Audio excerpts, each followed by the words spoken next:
Posterior tibialis mash. So we've got a big muscle that comes underneath the shin bone there. Very hard to get to, but we can just get slightly on the edge of it with our ball. So grab your trusty mobility ball, find the shin bone, and then come closer to the calf and push down. You'll know when you'll find it, just like that. Once you do find a spot, pump the ankle back and forth, move it around, draw some figure eights as you can. That's just going to help unload it whilst you've got a bit of tension on. Start at the top, work all the way down towards the ankle, and find where's tight for you and hang out a little bit longer if you need to. Embrace the pain on this one.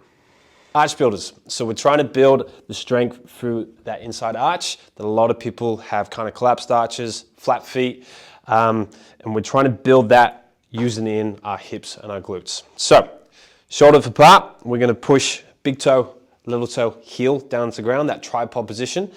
And then we just do a slight external rotation of the hips, of the legs, and you should feel the arch just come up slightly. Squeeze and hold for 2 seconds and let it go. Really bring in the glutes, so squeeze your cheeks, hold for a couple seconds, let it go.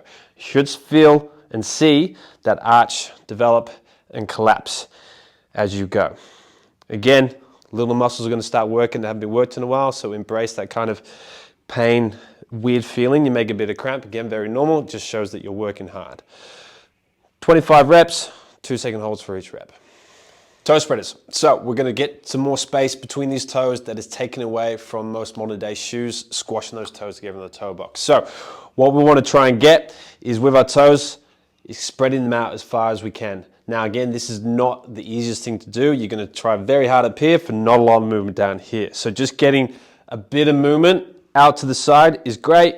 Hold for a second or two and relax. Spread. Again, won't move much, especially we don't. Kane doesn't move at all. He needs a bit of work. And just play with it. Again, this will get easier with more repetitions, but biggest thing to do, don't get too frustrated straight away if nothing's working. The fact that the brain is working, it means something is happening, and it's just trying to recreate that connection that most of us have lost. Tip turns. Cool. So we're working those tibialis muscles in a different plane of motion, so more of a rotated position. So leaning against the wall, 1 foot out, sitting on the heel, and Kane's what he's going to do is going to pull little toe all the way over to one side and then push the big toe over to the other side. But we've got to be careful of no rotation through the hip. It is trying to rotate from the knee down. Again, pretty tricky, but take your time with it. But you'll start to feel the muscles either side of the shin really blow up and potentially cramp. Very normal, very good. But we're trying to get that motion from side to side. Big toe down, little toe down. Give that one a go. So big toe, isometric hip bridge. We're really going to focus on lifting up with just the big toe, pinkies coming off the ground. So we're going to really work on that middle side of the calf, hamstring and glute. So he's tugging his pelvis underneath, he's squeezing his cheeks, but all this pressure is on that big toe. Holding there for as long as we need to. If you need to accumulate the time prescribed for the program, by all means do that. But the goal is to get there for that prescribed time and stay there.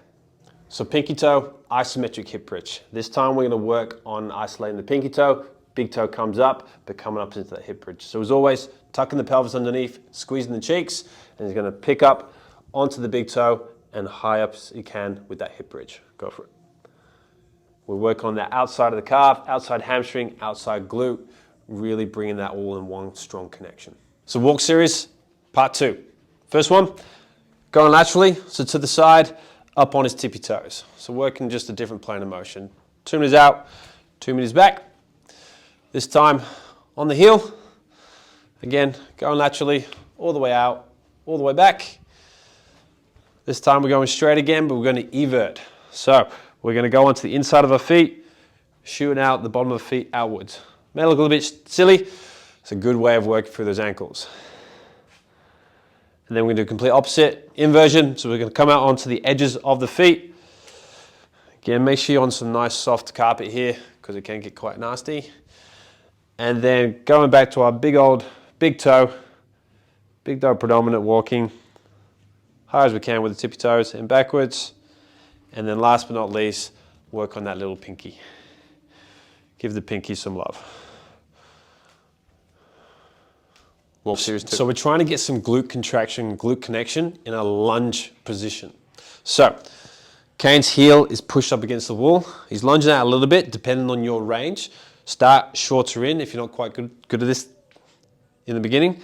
But all he's going to do, before he starts, he's going to rotate his pelvis underneath to get his glute squeezed. Then he's going to lunge out as far as possible, keeping his glute on. If he's lost the glute, lost the connection, he's gone too far. It's not what we're looking for. But he's going to get to the point where he can keep feeling that on, hold at the end range for 5 seconds, and then lunge back without losing that glute. So the glute stays on the whole time. So we've got 5 reps in total. Lunging out as far as possible, 5-second hold, coming back for 5 reps. It's really tough, really challenging, and fatiguing through the glutes. So take your time with this one. Patrick step-ups. So we're working on a little bit of quad development, the VMO muscle inside the quad there, and also some ankle range of motion. So on one leg, Ken is holding on because again, we need a bit of balance support here. He's going to reach out with his other leg and tap his heel. We'll notice though, he's got one straight line going from ankle all the way up to his shoulder. So he's kind of leaning back, he's reaching as far as he can. But what we've got to make sure of is that big toe is down and he's not collapsing through that heel. Through the arch, sorry.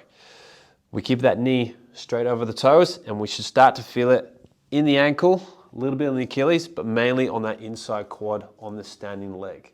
Again, hold on to start off with, but you should be able to look pretty good at this with some strength to take away that balance and start doing this a lot easier with that build up of strength. The pec flex. We're trying to build some connection, some awareness, and basically strength in our big chest muscles that are very limited, again, going back to our good old sedentary position where the shoulder is rolling forward. So to get maximum connection, especially my brain, to the pecs, we've got hands together, but we've got pinky and ring finger pushed together. We're going to start with a little extension with the elbows, but we're going to start down at the belly button. All Kane's going to do is going to squeeze his hands together as hard as he can, and he should feel the pecs on nice and strong. We're going to hold from anywhere from 15 to 30 seconds. These are going to come up to chest height, another 15 to 30 seconds, and then to eye height. Holding there, still squeezing this the whole time, never losing the contraction. Biggest thing to be careful of as we go up, that we're not using the traps, it is all that pec. Once again, we're looking for connection, blood flow, and potential cramping. If you can cramp that, it shows you're in the right spot. So T-spine, foam roll. Grab yourself a foam roller, and we're gonna pop it right on the back of your thoracic there. And we're just gonna play around. Up and down, side to side, get a few cracks out, get a few tender spots.